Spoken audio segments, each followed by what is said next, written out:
David Card, uno de los premiados con el Nobel de Economía este año, ha demostrado que subir el salario mínimo no tiene efectos negativos sobre el empleo. ¿Es así? Veámoslo. Uno de los economistas que ha sido galardonado este año con el Nobel de Economía ha sido David Card, y específicamente ha recibido este premio por sus contribuciones empíricas a la economía del trabajo. Uno de los estudios más conocidos de David Card, que firmó junto con el economista ya fallecido Alan Krueger, es Minimum Wages and Employment, a Case Study of the Fast Food Industry in New Jersey and Pennsylvania, del año 1994.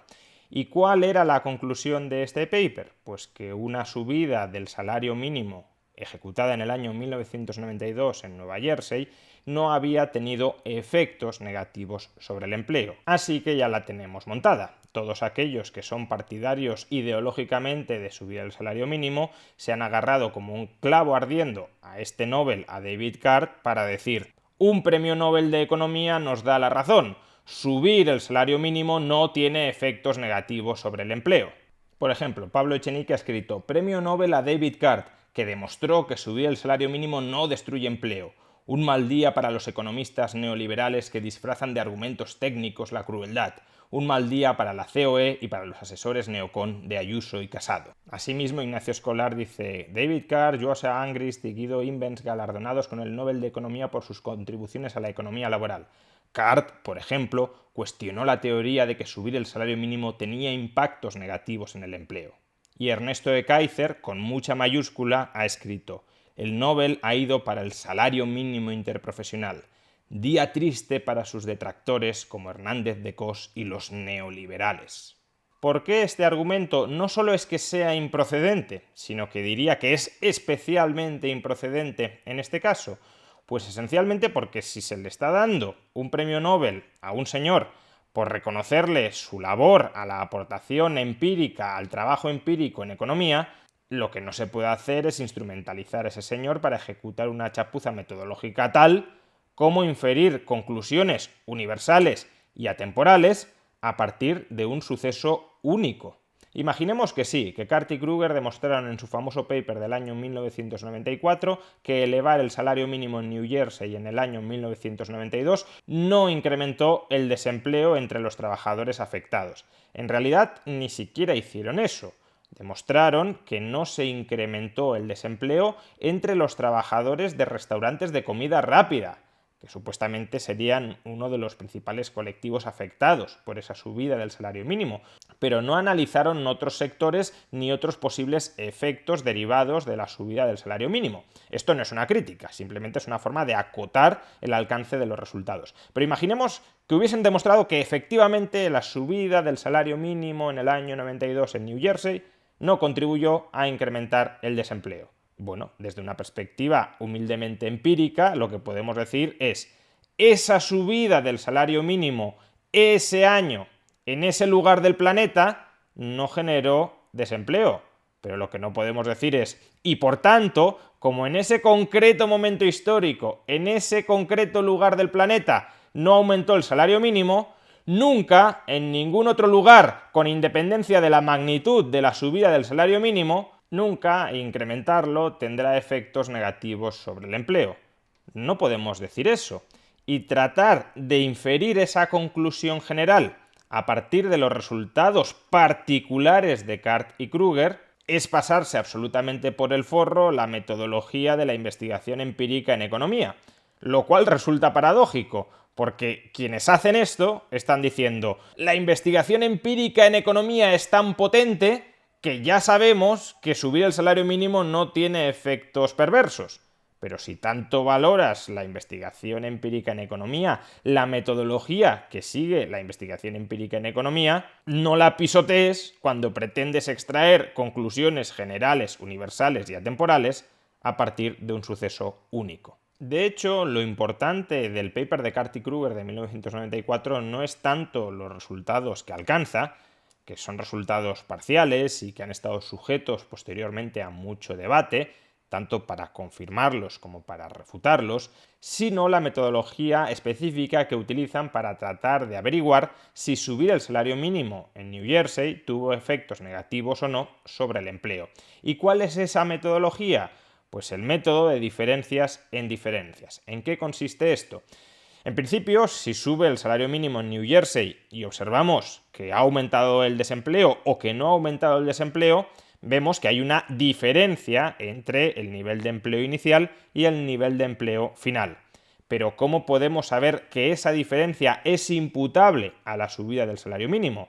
Desde que se sube el salario mínimo hasta que se miden los efectos, ha aumentado o no ha aumentado el desempleo, han cambiado muchas otras cosas. No solo el salario mínimo, sino también muchas otras variables. Si esas otras variables que también han cambiado, no sé, por ejemplo la productividad o el gasto de los consumidores, si esas variables que también han cambiado previsiblemente pueden tener también un efecto sobre el nivel de empleo, ¿cómo sabemos que la diferencia de empleo que observamos desde que se sube el salario mínimo hasta que medimos sus efectos es imputable únicamente al salario mínimo y no a esas otras influencias de otras variables que también se han modificado durante el paso del tiempo?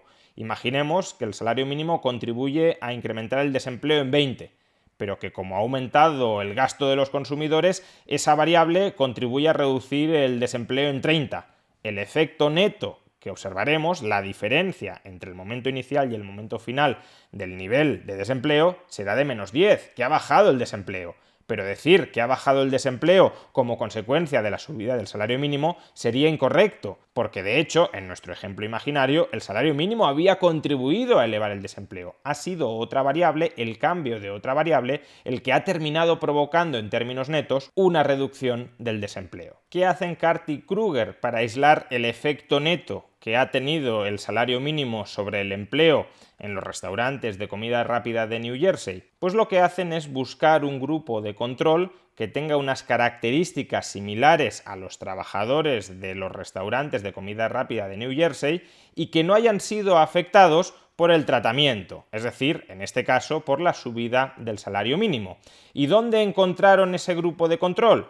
Pues en los restaurantes de comida rápida de Pensilvania, un estado adyacente a New Jersey, y más en concreto en los condados adyacentes en uno y otro caso. Si presuponemos que el entorno económico, todas las otras variables a excepción del salario mínimo entre el grupo de tratamiento y el grupo de control, es decir, entre los trabajadores de los restaurantes de comida rápida de New Jersey que sí experimentaron una subida del salario mínimo y los trabajadores de los restaurantes de comida rápida de Pensilvania que no experimentaron una subida del salario mínimo en 1992, si presuponemos que el resto de características que los rodean son más o menos idénticas, entonces podremos hacer una diferencia entre las diferencias, es decir, podremos comparar cuánto ha variado el empleo en New Jersey desde que se sube el salario mínimo hasta que hacemos la medición final y cuánto ha variado el empleo en Pensilvania desde que en New Jersey se sube el salario mínimo hasta el mismo momento final en el que hacemos la medición,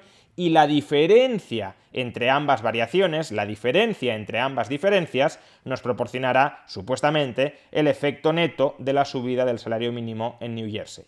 Por ejemplo, imaginemos que en 1992 el desempleo entre los trabajadores de los restaurantes de comida rápida en New Jersey aumenta un 2%, pero que a su vez el desempleo entre los trabajadores de los restaurantes de comida rápida en Pensilvania aumenta durante ese mismo periodo de tiempo un 3%. Pues entonces, en realidad, podríamos decir que el salario mínimo ha contribuido a reducir, no a incrementar, sino a reducir el desempleo en New Jersey en un 1%. Porque si en los condados en los que se ha subido el salario mínimo y que están sometidos a un entorno más o menos similar que los otros condados en los que no se ha subido el salario mínimo, si en los condados en los que sí aumenta el desempleo un 2% y en los condados en los que no aumenta el desempleo un 3%, entonces parecería que el efecto neto de la subida del salario mínimo es esa diferencia entre las diferencias, es decir, una reducción del desempleo del 1% entre aquellos trabajadores de restaurantes de comida rápidas que hayan experimentado una subida del salario mínimo. Estas conclusiones no son problemáticas, porque a su vez el método empleado no deja de ser problemático. Por ejemplo, Newmark y Washer se cuestionan si el grupo de control, trabajadores de comida rápida en Pensilvania, es el mejor grupo de control posible. ¿Por qué razón? Imaginemos que la subida del salario mínimo en New Jersey lleva a que algunos de los trabajadores en los condados adyacentes de Pensilvania se muestran atraídos por los mayores salarios en New Jersey, no necesariamente en los restaurantes de comida rápida, porque recordemos que la subida fue general, con lo cual a lo mejor se marchan de Pensilvania a New Jersey, desde los restaurantes de comida rápida de Pensilvania a cualquier otro sector de New Jersey que está pagando, que está abonando el nuevo salario mínimo más elevado. Recordemos que el grupo de control y el grupo de tratamiento están muy cerca geográficamente, por tanto, esa transferencia es perfectamente verosímil. Pues bien, imaginemos que la subida del salario mínimo en New Jersey destruye un 2% de empleo en los restaurantes de comida rápida, pero a su vez ese mayor salario mínimo atrae a trabajadores de Pensilvania a New Jersey y por tanto también se destruye en Pensilvania un 2% del empleo en los restaurantes de comida rápida.